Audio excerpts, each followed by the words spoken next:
ازيكم حبايبي؟ عاملين ايه؟ يا رب تكونوا بخير. جينا دلوقتي نعمل العيش الاقتصادي اللي انا وعدتكم بيه بنص كيلو دقيق.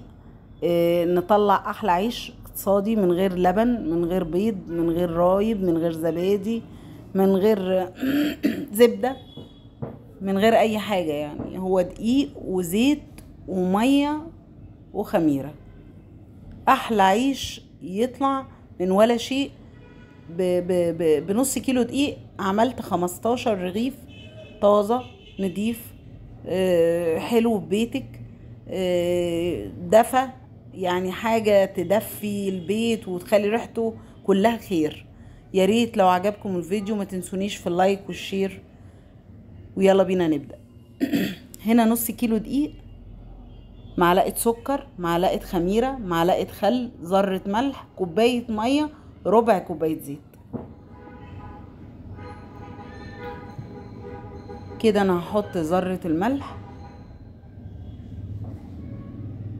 وهركنها على جنب. هحط هنا معلقة السكر، كوباية المية، معلقة الخميرة، وادوب كويس عشان خاطر الخميرة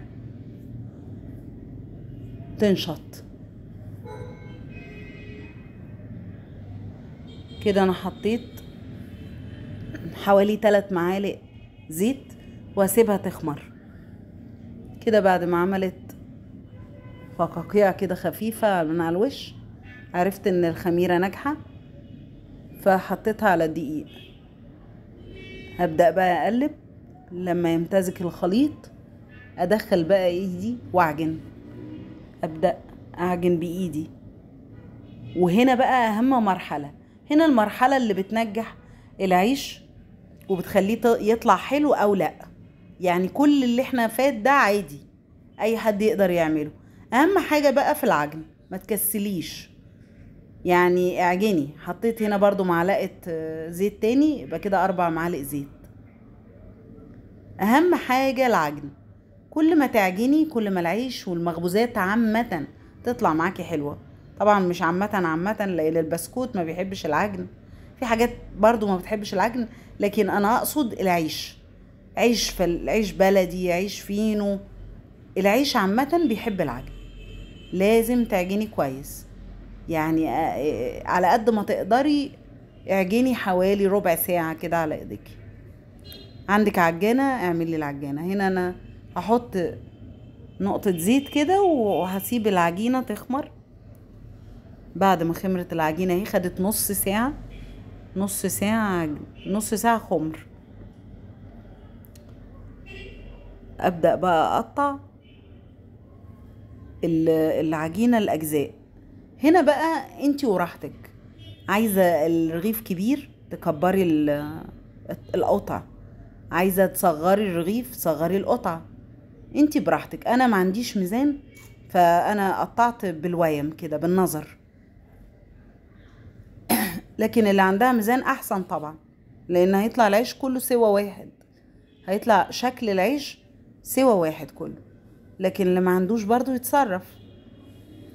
هنا انا عملت على قد ما اقدر بالويم كده زي ما انتم شايفين. ابدأ بقى افرد العيش بالطول مستطيل كده، وابدأ الفه عشان خاطر يبقى من جوه هش.